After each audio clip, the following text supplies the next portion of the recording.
Bom dia! Sejam todos bem-vindos ao programa E Agora José, para quem acredita no poder das redes.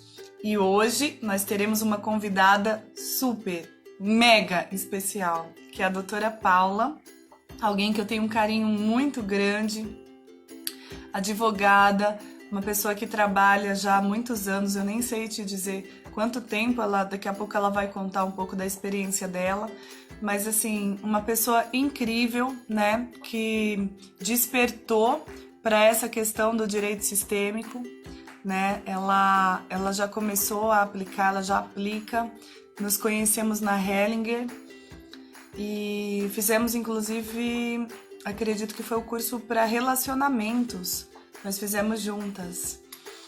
E deixa eu ver aqui. Teve alguém que me chamou para participar ao vivo, eu fiquei em dúvida se é a doutora H. Pereira. Tudo bem? Como vocês estão? Lúcia Guimarães Arantes, seja bem-vinda. Muito bem. Marisa Carvalho. Parabéns. Então, gente, nós vamos falar hoje sobre exatamente a influência do direito sistêmico nas relações de família. Parozental, direito sistêmico, bem-vinda. Maravilha. E aí nós estaremos... Eu não estou encontrando a nossa convidada, eu não tenho certeza se é ela. Por favor. Sim, ok. Então eu vou convidá-la agora.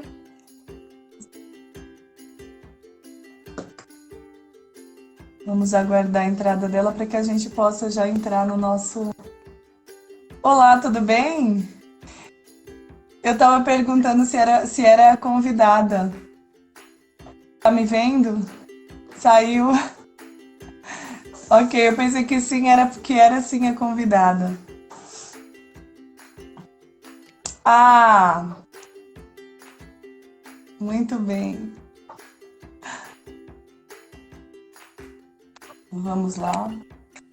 Tá, sim, tudo bem? Bom dia. Oi, bom dia. Posso te chamar de Paula? Lógico. Ah, sim. Para não ficar a formalidade, né? De doutora para lá, doutora para cá. Não, pelo amor de Deus. Não dá, não. Como está? Tá tudo bem? Tudo bem, Paula? Tudo bem, Vanessa, e você? Tudo bem Bom dia também. a todos. Nós vamos falar... participar. Perfeito. Nós vamos falar sobre um tema importantíssimo, né? Que é a influência do direito sistêmico nas relações de família. Então, como advogada, você já atua há quanto tempo, Paula? Ixi, perdi a conta. 31 anos. Essa foi boa. 31 anos, não, 31 anos como psicóloga. Como advogada, 20 anos. 20 anos, ok. E na tua experiência com as relações de família, qual a tua visão a partir da implantação aí das constelações familiares, dessa visão sistêmica? O que você percebeu de transformação? Como é que foi essa tua experiência, essa tua passagem, né? Do que era tradicional para essa visão do direito sistêmico? Conta um pouquinho pra gente da tua experiência. Bom, eu vou começar primeiro a falar da psicologia tradicional para constelação familiar. Para depois falar do direito para direito sistêmico. Porque são várias passagens, né? Então, quando eu era psicóloga normal, eu fiz curso em psicanálise, fiz psicodrama, enfim. A terapia, ela funcionava muito numa base racional. Então, eu fazia terapia e não chegava no âmago da questão. E do mesmo jeito com o meu paciente, E aí, isso me frustrava muito, tanto que eu saí da área da psicologia e fui fazer o direito. né? E aí fui ser advogada. Muito bem. Aí eu fui conhecer a constelação sistêmica graças a uma amiga minha que me levou à constelação sistêmica. E lá eu achei o âmago da questão, que é exatamente o que a gente acha na constelação sistêmica. Para mim, essa é a diferença básica da constelação sistêmica. E nessa época eu atuava como advogada normal, onde a gente vai à briga, né? No direito, a gente é ensinada a ir à briga, a gente vai contra a outra parte, a gente quer ganhar. Tanto é que a nossa imagem, né, o símbolo da advocacia sempre foi a balança torta, né? Então, o advogado, ele tem uma balança torta porque ele vai para a briga, ele vai como a justiceira, né? Vai adiante para brigar pelos direitos daquele que ela defende, né? Que contratou. Pois é, mas o mais engraçado disso tudo é o seguinte, eu fui muito também para a área de direito por causa do meu pai. E o meu pai nunca gostou da área contenciosa, ele sempre gostou muito mais da área contratual. O teu pai, no caso, é advogado também? Meu pai foi advogado, ele foi advogado na área imobiliária. Tá. E a parte da área imobiliária, a grande parte da área imobiliária é muito mais contratual. E era o que ele mais gostava. E eu fui fazer, obviamente, estágio no escritório dele. Sim. Então, eu aprendi muito mais na área contratual, não tanto na contenciosa, que é uma área muito mais light, muito mais... Não tem essa briga, mas, obviamente, na faculdade a gente aprende, né, essa área da briga. E tem essa vontade da briga, né? Tem essa disposição. Eu poderia colocar assim, tem essa disponibilidade para estar a serviço da briga, né? Isso, a gente é instrumento, então a gente se prepara com conhecimento técnico para ser instrumento de uma guerra. Nós somos o canhão lá que vão usar para poder ir para a luta, né? É mais ou menos por aí. Essa é a mentalidade, a formação no curso de Direito. E tanto que a maior parte das pessoas vai com aquela volúpia da área penal. Sim. E era, para mim, a área que eu menos gostava. Eu gostava da área civil, não sei se é porque eu já estava fazendo estágio. A minha paixão era a área civil, e todo mundo era a área penal. Essa já era o meu diferencial, né? Tanto que no exame da OAB eu fui fazer o exame pela civil, né? Que é a maior, né? É a maior. Ninguém quer escolher. Ninguém quer É mais escolher. difícil. E para mim não era uma coisa mais complicada. Não sei se é porque eu já fazia estágio durante os 5 anos da faculdade.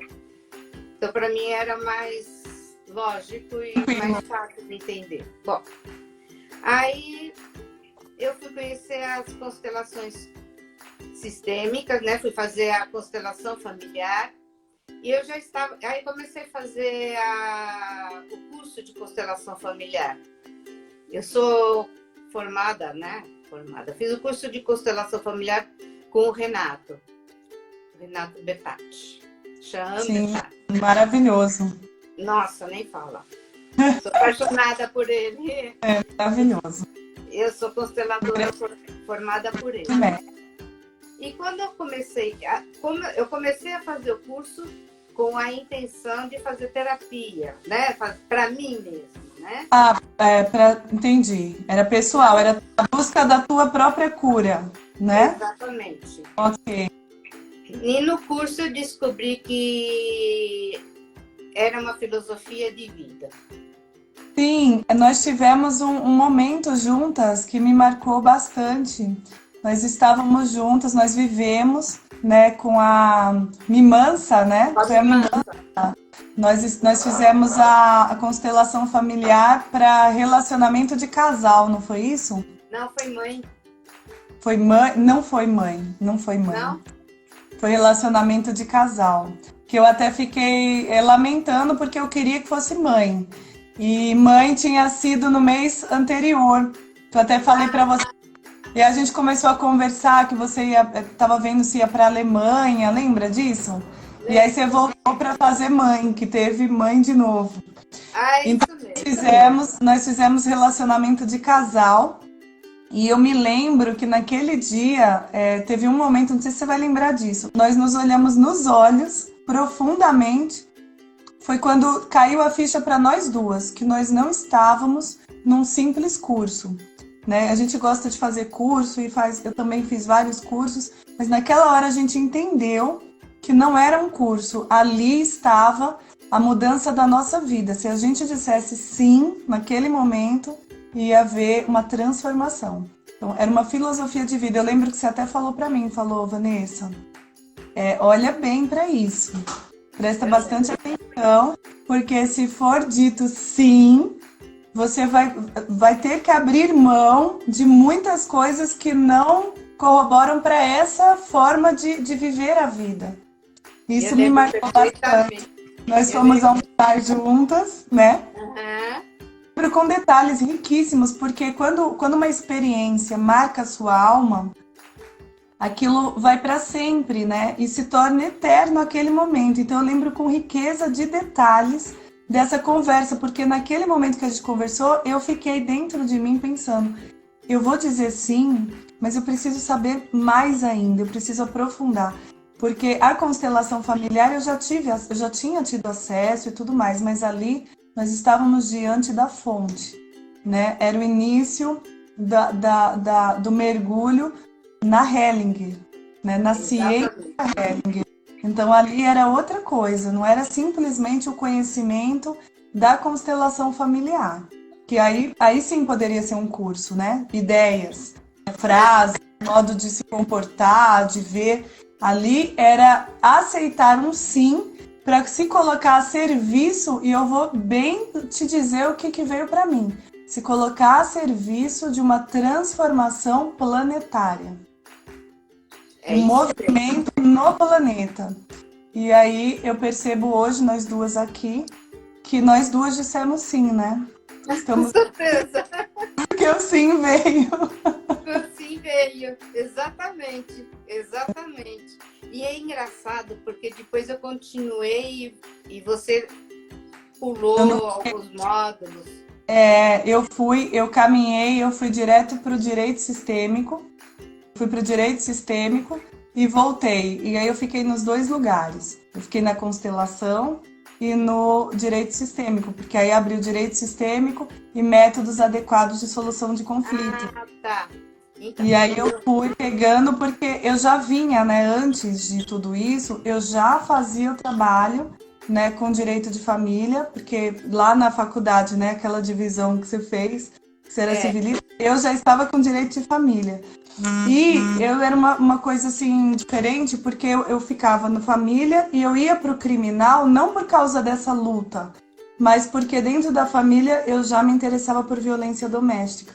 Então eu já entrei para fazer direito porque já estava no movimento pelo combate à violência. Então olha a palavra, combate.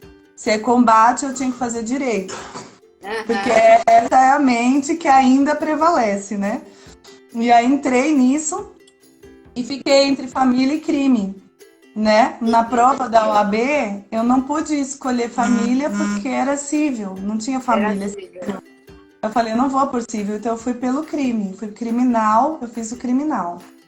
E aí é o crime dentro da família, é bem específico. E aí, então, eu já encontrei a constelação familiar, mas como curso, como mais para transformar essa história. Até que eu tive a experiência. Aí a história muda, né? Que a experiência foi junto com você. A experiência Exatamente. Aí muda a cabeça, muda a postura da gente perante a vida, né? E aí que nem diz Hellinger, Bert Hellinger, né? Para quem não é familiarizado no assunto, Sim. Tudo é com amor, né? E o Renato retrata muito bem isso, né? Tudo é feito com amor. As pessoas, tudo que elas fazem é por amor. É sempre por amor. A gente leva um choque, né? O Renato falava muito isso no curso, ainda fala, né? Aquele que comete um assassinato, ele também faz por amor. É Sim. difícil a gente entender isso, né? E olhar para esse assassino e olhar com esses olhos que ele fez isso por amor. Sim, sim. Mas ele fez. Fez. Né? Não que ele não vá responder pelos atos dele, né? Porque ele vai responder pelos atos dele. Mas a gente, como advogado, eu não sou penalista e não vou ser nunca na vida, né? Mas a gente tem que entender que ele cometeu esse ato por amor. Nem que seja por amor aos pais dele, porque por algum motivo ele teve uma vida que levou ele a fazer isso, né? E a gente entender isso não vai fazer com que ele não responda por isso, mas levar essa pessoa, esse assassino, fazer com que ele entenda o motivo ou o conflito que levou ele a fazer isso, talvez mude a vida dessa pessoa. Faz toda a diferença. Muda a vida dessa pessoa e muda a vida de todo o sistema dessa pessoa. Sistema familiar, o sistema social, inclusive dentro do próprio presídio, aqueles que estão ao redor também mudam quando essa pessoa descobre. E eu vou só acrescentar, Paula, o seguinte, trazendo o assassino, né? Ele age por amor, muitas vezes, para que o amor dele está em fazer um ato de concordância com o que morreu, porque existe uma concordância inconsciente, porque aquele que morreu, uma vez teve uma constelação lá na Hellinger que ficou muito marcada em mim, né? E eu falo bastante dela, inclusive, que foi exatamente um caso de assassinato. Mataram o pai da pessoa que estava constelando.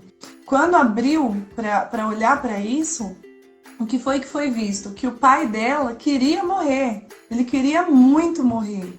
Ele não tinha coragem de tirar a própria vida. Ele precisava que alguém fizesse isso por ele. É meio semelhante à história de Jesus Cristo, né? Porque na Bíblia diz que ele precisava morrer. Isso é totalmente o que nós estamos falando. Jesus Cristo, segundo a Bíblia, precisava morrer porque já nasceu com um propósito definido dos antepassados dele, do próprio Deus, Criador, que ele sempre fala, a vontade do meu Pai. Qual era o propósito definido? Ser o Cordeiro de Deus, ou seja, ser sacrificado para tirar o pecado da humanidade. Então, ele precisava de alguém que tivesse tanto amor, porque alguém precisava traí-lo. Porque uma das coisas que seria ali perdoado, né, segundo aquele sistema, era a traição de um amigo. Tinha que ser um dos 12, dos mais próximos. E era alguém que ele confiava, porque Judas Iscariotes era aquele que cuidava do financeiro deles. Você não vai entregar o seu financeiro para alguém que você não confia. Então, olha o amor de Jesus que se deu como oferta de sacrifício pela humanidade. Da mesma maneira, a gente fala do amor que adoece. O pai dessa mulher, né, que nós estávamos constelando, o pai dela, ele queria ser sacrificado para limpar o sistema dele, mas ele não tinha coragem de se matar. Então ele precisou de alguém que concordasse inconscientemente em matá-lo. E foi isso que a gente viu. E essa pessoa matou e foi presa, obviamente, né? Mas ser preso é o que ele queria. Em nome do sistema dele, porque no sistema dele, outras pessoas tinham cometido, eu não sei porque a gente não abriu isso, mas eu vou trazer hipóteses daquilo que a gente vê pelo dia a dia. Vamos supor que tinham cometido vários abortos, tinham cometido situações que pesam para o sistema inteiro. Então, alguém precisa se sacrificar. Então, o sacrifício seria ser preso. Ele tinha que fazer algo para que isso acontecesse. Então, ele é preso, o outro é morto. O que queria morrer, conseguiu a morte. E o sistema aliviou. O que queria ser preso, ser punido, foi punido. Né? E o sistema também alivia, porque o próprio sistema precisa disso, porque vem carregando uma culpa. E essa culpa, enquanto não existe alguém que por amor se sacrifique, essa culpa ela pesa e começa a prejudicar todos os integrantes do sistema. Até que um fala, não, por grande amor, a gente fala da ovelha negra, né? Por grande amor que eu tenho, eu sigo o seu destino, dá toda essa bronca e todo esse problema, todas essas... E que eu vou lá e eu vou viver isso. Né? É o destino, né, das pessoas, a missão. Sim. E a gente E é um grande amor. E se você pensa no fato, você vê um assassino e uma vítima. E não houve nem assassino nem vítima. Houve um fato de assassinato, mas houve um acordo inconsciente entre eles. Olha que tremendo isso. É incrível. E a gente, ou no papel do facilitador, que é o constelador, ou no papel de advogado, a gente tem que olhar para tudo isso e respeitar e dizer sim para tudo isso, né? Porque a gente não pode se envolver. Nem julgar. Nem julgar, muito menos julgar e não ter... E a gente, nesse papel ou de advogado ou de facilitador, não pode querer salvar, né? Ter a intenção de salvar não querer deixar essa pessoa morrer, ou não querer deixar a outra pessoa não matar. Sim, porque se você começar a fazer isso, o que acontece com você? Se envolvendo. Você entra no emaranhamento, você puxa para você toda aquela situação, porque você está querendo resolver, então o sistema, se o sistema disser sim para você, o problema vem todo para você resolver. E aí nós temos a questão de advogados, de psicólogos e de outras pessoas também que se colocam na posição de ajudadores, né? A ordem da ajuda. Exatamente, a ordem da ajuda. E que começam a ter um monte de situação de pessoas penduradas nela.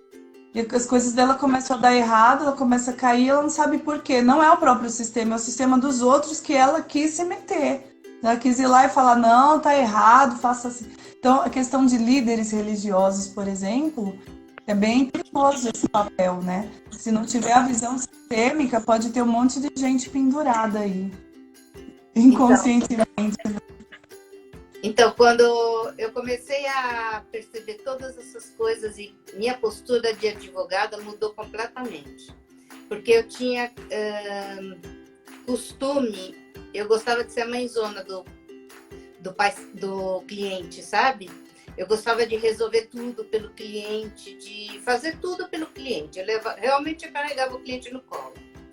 E hoje em dia eu já não faço isso. Obviamente, eu já me coloco no assim, eu me preservo, né? E faço o que o cliente quer, que nem eu entro em sintonia com a família do cliente. No sistema, né? Respeitando os pais, a família, os ancestrais. Vejo o que ele quer. E vejo o que a outra parte também quer, tentando fazer uma conciliação, se for possível, né? Porque às vezes a gente depende muito do outro advogado, às vezes nem tanto da parte. É do outro advogado, verdade. Muito dos outros advogados, né? Quando dá, é ótimo, é fantástico. Mas quando não dá, a gente você não consegue, porque você não pode falar com a parte, né? Você tem que falar com o advogado, porque seria antiético. Falar com o advogado não tem jeito. E aí, se esse advogado está numa postura fechada, você fica sem Quando ele está naquela postura de brigar, não tem jeito. Mas você percebe já a diferença quando você já Pois faz a consulta com o cliente, você já percebe que o próprio cliente já fica diferente. sim, Porque totalmente. você já está com a postura com a postura hellingiana, vamos dizer assim, vai.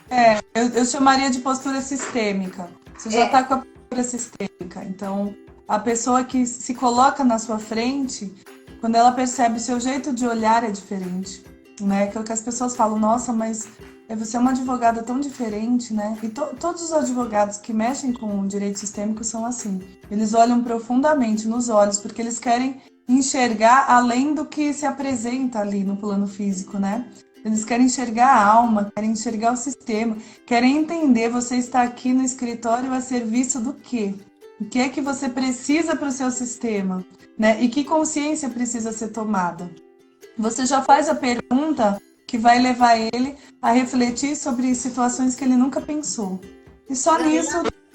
Não é só enxergar a alma, é entrar em sintonia com a alma do outro, né? E fazer a pergunta exata, o que é que você quer, o que você precisa, Realmente. Né? Então, assim, às vezes, eu, por exemplo, eu atendi um caso de abuso sexual, o meu cliente já tinha sofrido o processo de abuso sexual e já estava terminando, ele foi absolvido. Mas, incrivelmente, o abuso sexual não aconteceu, de verdade, era com uma filha, né? Não aconteceu. Não aconteceu, mas aí eu fui constelar o processo e o que tinha acontecido era um abuso com a mãe com a mãe da criança, né? E não foi um abuso sexual, era um abuso de força, sabe? Era um abuso de palavras, de agressões. E a menina era tão forte, tão tremendo que reverberava como se tivesse sido um abuso sexual, algo realmente... E a menina não quis ver o pai aos 17 anos, depois que o processo de abuso sexual tinha terminado, ele tinha sido absolvido e eu voltei com a regulamentação de visita para a criança ver o pai. Ela não quis ver o pai. Aí eu fui fazer uma constelação do processo. Na constelação deu que era para eu deixar quieto, porque a criança não queria ver o pai e não era para eu mexer nisso, por causa do abuso que tinha havido entre o pai e a mãe. O pai tinha abusado da mãe. Como as coisas são assim incríveis. Então, Como reverbera na criança. Sim. E aí, nesse caso, o que aconteceu? Que fica bem evidente pra gente. A criança, essa criança que não queria ver o pai, ela tomou um lugar de defensora da mãe, né?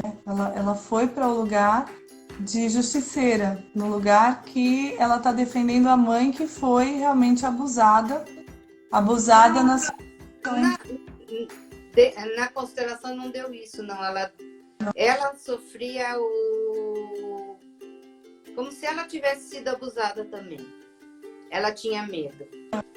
Sim. Ela tinha medo do pai.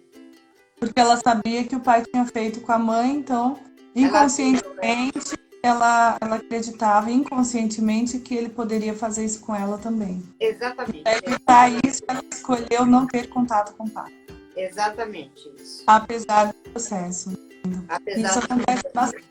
Isso acontece bastante. Então, é importante que as pessoas saibam disso. Existe um movimento processual, existe um movimento de almas, né? E como fazer para o movimento processual e o movimento de almas estarem em sintonia. Quando você consegue sintonizar, trazer consciência e as escolhas da alma forem favoráveis, o processo não tem por que existir, né? Que aí vem a influência do direito sistêmico para as relações de família. Que influência é essa?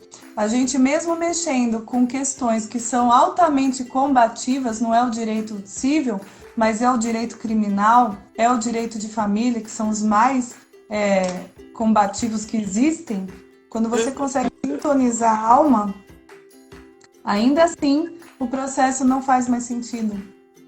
Porque entre almas existe um acordo. E compensação num outro processo que era dificílimo, entramos num acordo. Pois é, exatamente por isso, porque percebem. Exatamente. E depois que percebem, vem a escolha. E aí as pessoas têm liberdade de escolha. Você não tem como forçar alguém a escolher diferente. Você tem como mostrar as possibilidades, né? Trazer à consciência aquilo que estava oculto, que estava inconsciente. Mas o Aloysio colocou o que aqui? A mãe não tem o direito de passar isso para a criança. Talvez a mãe tenha provocado isso, mas isso não fosse acontecer com a filha. Então, Aloysio, é aquela questão que a gente acabou de falar do julgamento, né? A gente não tem como saber se foi uma alienação parental, porque se ela falou e tudo, foi uma alienação parental. Mas, de repente, ela pode também não ter falado, porque é a comunicação do sistema, que é esse conhecimento que a gente está trazendo aqui. Existe um conhecimento inconsciente também. O campo mostrou que a criança, quando a gente fez a constelação, mostrava que o pai ameaçava a mãe e a criança ficava encolhida num canto olhando para tudo isso. E isso então, também acontece bastante, viu, Aloysio? Acontece bastante. Inclusive, a gente está fazendo uma minissérie, Paula, não sei se você viu, a gente montou uma minissérie. A gente está fazendo à noite, às 7 horas da noite, uma minissérie trazendo essa questão da violência doméstica, da alienação parental e o caminho, desde a criação da Maria da Penha até agora. E a gente vem com histórias, com informações, com conhecimento, e a gente vai... Então, como a gente está em 2006, né, ainda na minissérie, nós estamos na hora do combate, né, da Mulher Maravilha, Justiceira, aquela briga toda. Vai chegar o dia, né, que o personagem, olha eu contando as histórias, tô contando o que vai acontecer, você acha? Vamos contar mesmo assim. Vai chegar o dia que ele vai ser preso. Nessa prisão, o que acontece? Isso acontece muito, Aloysio. As pessoas esquecem que as crianças estão presentes. Elas esquecem. Exatamente. E elas estão presentes. Então, eu vou te contar que olha só, eu que trabalho com isso, que tomo todo... A Daniela tá rindo de mim porque eu contei episódio à frente. Eu vou fazer o seguinte, eu vou criar um grupo, quem quiser saber o que vai acontecer depois, me manda mensagem que eu conto. Entrou uma pessoa ontem, né, e falou assim, uma pessoa que trabalhou comigo, falou assim, essa Maria no final vai morrer. Eu falei, que coisa é? Pode sair. Você tá contando o final, não tô minissérie. Não vai. Não vai morrer, não. Mas assim, o que acontece, né? O que eu quero trazer? Com todo esse trabalho que eu tenho, com toda essa consciência, levando para as pessoas, na minissérie de ontem, eu peguei 2 bonecos. Um que ele é todo musculoso e tudo para representar o José. E a outra era mesmo a Mulher Maravilha. E fiquei falando do combate e tal. E eu aqui na frente da câmera, nós temos um acordo, porque nós estamos em casa, né? Por causa da pandemia e tudo. E nós temos um acordo aqui em casa, que quando eu fico aqui gravando, o meu marido fica com as 2 crianças. A gente tem 2 crianças pequenas. E eu aqui, né, falando do combate e contando a história. Gente, quando eu desliguei, o meu filho veio falar comigo. E aí ele começou a falar comigo e começou a falar palavras que eu fiquei olhando assim para ele tem 5 anos. Ele escutou. E aí ele falou assim, mamãe, mas e aí? O José vai ficar desse jeito mesmo? Não vai fazer nada com ele? Entende? O que eu quero dizer para vocês com isso? Eles prestam atenção. Ele tem 5 anos, é pequenininho e fica lá com o carrinho dele. Então, você olha para ele, ele tá pá. E parece que ele tá em outro mundo. e você conversa porque pensa que ele está naquele outro mundo. Ele não está. Ele está no seu mundo mesmo, ele quer saber tudo o que está acontecendo com você. Exatamente. E ele grava de uma maneira que não apaga mais. Se ele esquecer durante a vida, ele vai esquecer conscientemente. O inconsciente dele não vai esquecer. Ontem nós falamos sobre a criança ferida. E a criança ferida, né? Estou diante de uma psicóloga. Então, a criança ferida, ela é totalmente real, né? Eu estava falando também de uma ex-professora minha, que ela é coordenadora da pós-graduação em psicologia analítica da Unip. E ela tem um trabalho incrível sobre o corpo. Então, o quanto essa criança ferida, que vê, que ouve, que presta atenção e que tem outro detalhe, eu vou até pegar os bonecos que estão fáceis aqui para vocês terem uma noção. A criança, eu vou pegar esse bonequinho, tá? Uhum. A criança ferida, quando ela é ferida, por exemplo, pelo pai, é desse jeito que eu vou mostrar para vocês o aspecto mental da criança. Isso aqui é uma criança, ok? Imagina alguém desse tamanho, porque é isso, é assim que ela se sente diante desse pai agressivo com a mãe dela. Ela não quer ver isso. É a mãe dela. Do mesmo modo, não estou defendendo aqui as mulheres, né?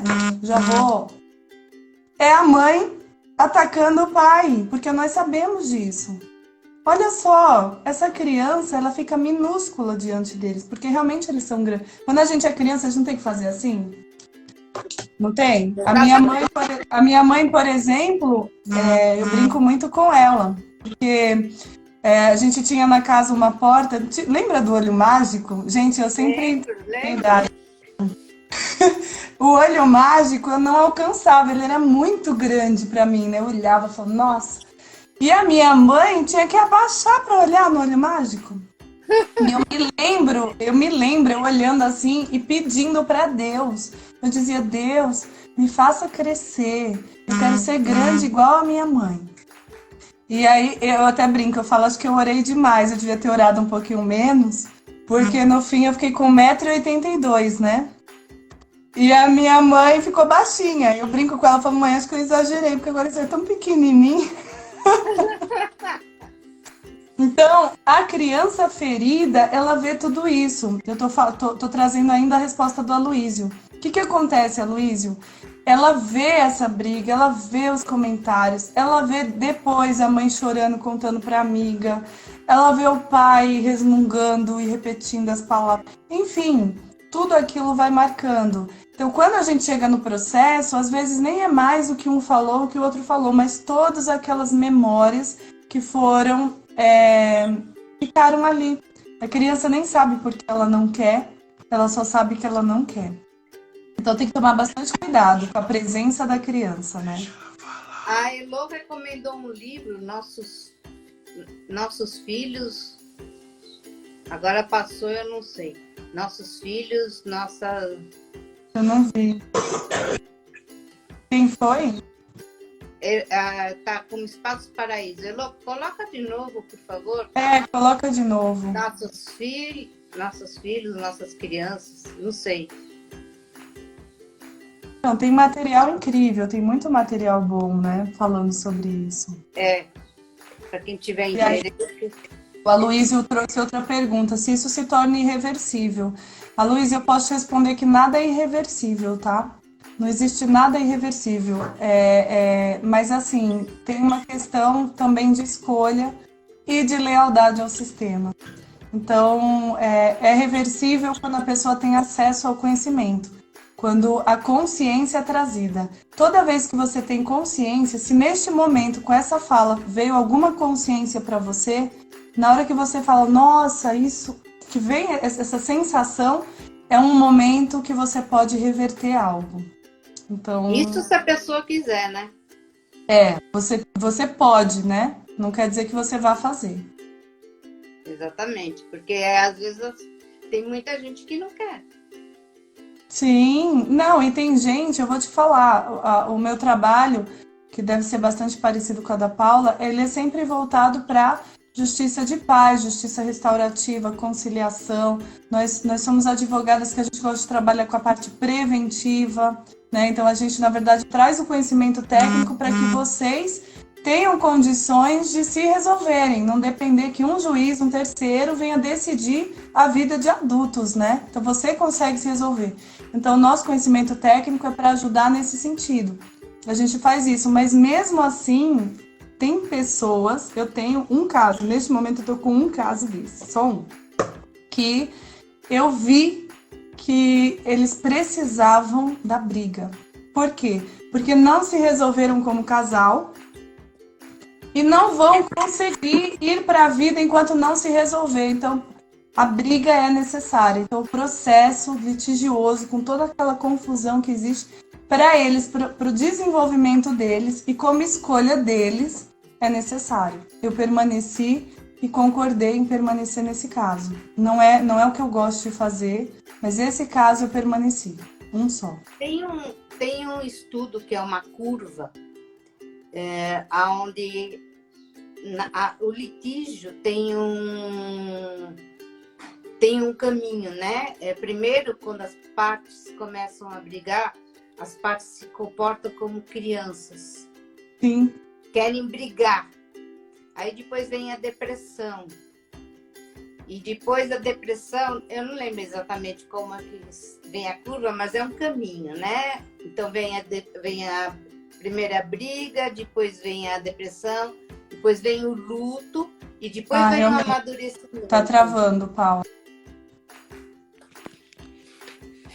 E agora, melhorou? Para mim tá melhor. Então é assim, primeiro vem a briga, você quer brigar como se fosse uma criança, depois vem a depressão, depois vem o luto e depois vem o amadurecimento. E as pessoas só conseguem fazer um acordo ou entrar numa conciliação na fase madura, que é a fase do amadurecimento. Sim, perfeito. Quando a pessoa consegue tratar o assunto de igual para igual. Enquanto a pessoa estiver na fase da criança, ela quer brigar. E aí não adianta, ela quer brigar. Não adianta. Não, porque é mesmo uma criança, né? A criança, quando ela faz birra, ela não presta atenção no que você fala, ela quer fazer birra. Então, às vezes, você pega um caso, um processo, que você tem que arrastar por uns 2 anos até chegar num acordo. Se você consegue enrolar esse processo por 2 anos, você consegue até chegar num acordo antes de entrar com o processo. Ou senão você tem que entrar com o processo para depois fazer o acordo lá na frente. É esse caso que eu te falei, que é somente um. Eu falo somente um porque, assim, eu realmente não estou disponível para esse tipo de situação, né? Eu estou disponível para auxiliá-los. Tanto é que eu tenho um primeiro trabalho, um primeiro momento, que é o auxílio para que amadureçam. Para aí sim a gente falar sobre o processo. Então, quando as pessoas vêm para mim, eu passo por um processo primeiro com elas de olhar sistêmico, por isso que eu falo consultora sistêmica. É uma consultoria sistêmica para que elas consigam olhar para tudo isso de forma sistêmica.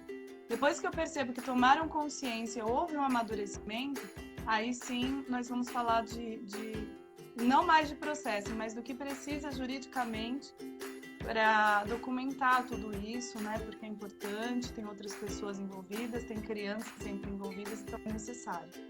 Mas é por aí. Mas a fase da criança ferida, né? Da criança que se apresenta brigando, o advogado também ele precisa decidir se ele quer participar disso ou não. Né? Exato. Isso para ele é leve, é bom, é realmente está dentro do que ele também está buscando, dentro do próprio sistema e escolhas dele, né? Porque todos nós estamos a serviço, né, Paula? Então, com certeza. Está dentro do que é o nosso serviço, daquilo que a gente se dispôs nessa vida, né? Com certeza, porque senão também não vai fazer bem para o cliente, né? Se não faz bem para o próprio advogado, não vai fazer bem para o cliente. O advogado também tem que saber dizer não. Não, Nós para mim não entramos tá bom numa isso. Sim, nós entramos numa questão para os nossos colegas também, que muitas vezes a pessoa quando sai da faculdade, ou mesmo advogados mais antigos, mas que trabalham acreditando na crença da escassez, na crença da limitação, de que precisa pegar todo o cliente porque precisa de dinheiro, né, para pagar suas próprias contas, ou seja, a força que move é a crença, a força que move não é o dinheiro. As pessoas falam que aquele advogado só trabalha por dinheiro. Não é o dinheiro que move ele. O que move ele é a crença de que o dinheiro vai faltar.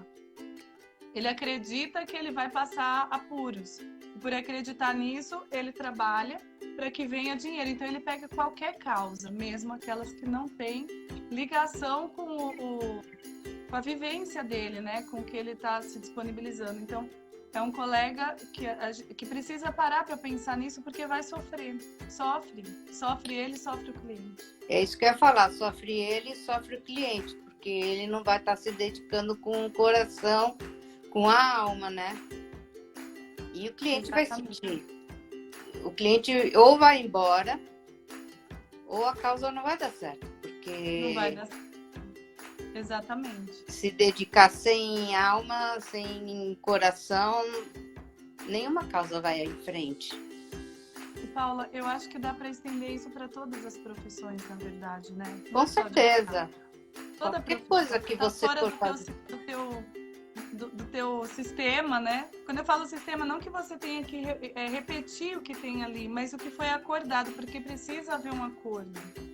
Quando você verdadeiramente você vai fazer algo que é diferente do que o teu sistema sempre fez, antes disso você só vai conseguir dar certo se você honrar o sistema, né? Honrar tudo o que aconteceu antes de você, né? E você tomar essa força de tudo que eles fizeram, de tudo que eles têm de bom para oferecer para que você possa seguir adiante, né? Então, é que nem aquela corrida da tocha, né? Você precisa pegar a tocha para poder seguir adiante. Então, existe um acordo onde você se posiciona diante do seu sistema, diz que enxergou tudo aquilo, tomou consciência e percebeu que pode seguir adiante e ser feliz, né? Que é aquela história do amor que adoece é o mesmo que cura, que é incrível, né? Uma filha, por exemplo, que escolhe adoecer e morrer por amor à mãe que adoeceu e morreu daquilo. Então, por amor a você, eu vou passar porque eu não sou digna, né? Esse é o pensamento inconsciente. Eu não sou digna de ser feliz quando você, minha mãe, por amor, passou por tudo isso para que eu pudesse ser feliz. Então, eu vou seguir o mesmo destino. É um amor doentio, né? E inconsciente ao sistema. Quando a consciência vem, essa filha vai perceber o desejo da mãe. A mãe não quer que ela passe pela mesma coisa. A mãe quer que ela seja feliz mesmo. Quando a filha percebe isso, ela pode olhar para essa mãe, receber tudo de bom que essa mãe proporcionou e tem e aprendeu, deixar com a mãe os problemas que geraram a doença e a morte, porque foi o caminho que ela percorreu, e dizer para ela, eu vou fazer valer a pena todo o seu esforço e vou ser feliz. Por amor a você, eu vou fazer diferente do destino do sistema. Eu vou ser feliz. Quando há um acordo, então essa mãe abençoa a filha e a filha realmente consegue seguir. Para conseguir fazer diferente, precisa haver um acordo com o sistema. Por isso que eu falo, o sistema, né? Então, o mais importante de tudo é tomar os pais. O pai e a mãe. Sim. E como tomar os pais e a mãe, quando a gente fala em tomar os pais, né? Tomar o pai e a mãe é aceitar o pai e a mãe do jeito que eles são. Sem críticas, sem exigência, muito pelo contrário, só agradecendo, porque eles deram a nós a vida e tudo mais que eles puderam dar, né? Então, quando a gente toma o pai e a mãe, a gente só agradece, porque eles deram o primordial, que foi a vida e o amor. E com tomar o pai e a mãe, a gente toma tudo que veio com eles, que são os avós, bisavós, tataravós, e todos os nossos antepassados. E isso nos dá muita força para a gente ir em frente para a vida. A gente agradece a eles e vai tomar o nosso caminho. E isso nos dá muita força para escolher o que a gente quiser na vida e para a gente ser bem-sucedido. Então, qualquer que seja a nossa profissão, que seja igual ou não, seja totalmente diferente que a dos nossos pais, a gente tem que seguir com amor, fazer com amor. Com o amor que a gente recebeu dos nossos pais, dos nossos ancestrais. Fazer tudo com amor. Tudo que a gente faz tem que fazer com amor. E esse é o segredo da vida. O grande segredo é uma palavra. Amor. Amor, dedicação. Esse é o maior segredo da vida. Aliás, em tudo que a gente faz, não é só na profissão. É a gente viver a nossa essência, né? Eu vou mais longe. A nossa essência é amor. Se a gente conseguir chegar na nossa essência, viu, Aloysio? Aloysio colocou assim, que complexo ser humano. Na próxima encarnação, quero nascer um pet, bem charmoso. Então, assim, Aloysio, se você conseguir voltar para a essência, que é amor, né? Até o que a gente criou, né, Paula? Esse projeto Pai Transformador, a gente fez essa brincadeira com a palavra transformador, né? A gente separou a palavra, você já deve ter visto. Então, a gente transforma a dor pessoal e depois a gente pega a forma, tira o F, fica orma. Coloca o princípio da ordem, coloca em ordem as letras e no centro vai ficar a palavra amor. Então, se o amor estiver no centro, tudo se alinha. É incrível como isso é real e eu posso falar para vocês porque essa foi a minha cura. Eu vivi isso pessoalmente, né? Como pessoa, na minha história aí, eu vivi isso. Quando a gente conseguiu entender isso, ter consciência disso e escolher o amor, tudo começou a se encaixar. Quem estava conflituoso começou a mudar. Você não precisa falar nada para as pessoas. O próprio sistema se transforma. É uma coisa que até parece mágica, né? Mas é milagre. É o que deveria ser desde o início. Então, quando você entende isso, as coisas acontecem. Alguém perguntou... Fala. A Cris está te fazendo uma pergunta. Paula, esse tomar os pais não é um movimento só, não? Seria um processo contínuo, não? Ela quer saber se é só um movimento ou se é um processo contínuo, esse tomar os pais. É um processo contínuo, tanto que Bert Hellinger foi de novo fazer uma constelação aos 92 anos para ver a mãe dele novamente, para tomar mais uma vez a mãe dele. Então é um processo contínuo. É como se fosse uma nutrição, né, Paula? A gente não come todos os dias. Como todos os dias. Eu já almocei, eu vou almoçar de novo, almocei ontem. Para você viver, você precisa se nutrir todos os dias. Então é uma nutrição do teu espírito, né? Da tua alma. E outra coisa, muitas vezes as pessoas perguntam quantas vezes você faz constelação, né? Quantas vezes você pode fazer constelação? E aí o Bert responde, uma vez só. Você faz uma e nunca mais para. É um ato contínuo. Como que você faz essas constelações? Você não precisa fazer a constelação fisicamente. Você pode fazer as constelações através das meditações. É uma consciência, né? É um processo fenomenológico. Isso. Então você vai fazendo as constelações internas através das meditações e todos os dias, todos os momentos, quando você quiser, e vai se descobrindo. E é o que a gente falou no início, né, Paula? É um sim para um novo modelo de vida. Sim. Você agora vai colocar o amor no centro, você vai honrar tudo que existe. E você vai estar sempre tomando esse amor dos seus antepassados, né? Também de Deus, né? Do Deus que você serve. Você vai tomar esse amor todos os dias para que você possa seguir aquele dia. E assim você vai se nutrindo e cada vez mais você vai se desenvolvendo, você vai crescendo e você vai seguindo a tua missão de vida, o teu propósito, né? Exatamente. Eu quero te agradecer. Eu achei esse programa incrível, cheio, transbordando de amor e de conhecimento. Eu tenho certeza que muitas pessoas aqui foram tocadas. Esse vídeo ele continua gravado, então ele vai se perpetuar. Nós vamos depois deixar disponível no canal do YouTube, Vanessa Paiva. E assim, Paula, muitas pessoas não conseguem participar nesse horário, mas elas assistem depois e elas mandam feedback pra gente. E a gente está tendo aí uma repercussão até no mundo todo. Tem pessoas de Portugal, da China, eu fiquei incrível, da China, do Japão, estão todos assistindo esses vídeos.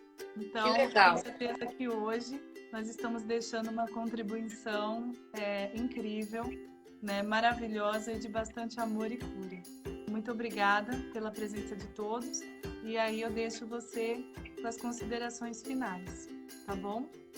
Obrigada, Vanessa, pelo convite e obrigada a todos que assistiram e participaram do programa. Adorei estar aqui. Foi muito bom, muito nutritivo. Estou feliz. Que bom, eu fico muito feliz em saber disso. Viu? E gratidão. Feliz por te encontrar. Que bom, que bom. Então, um grande abraço, tá? E vamos ver se você volta, porque foi muito bom mesmo. Vamos se voltar Deus quiser. Mais informações aqui.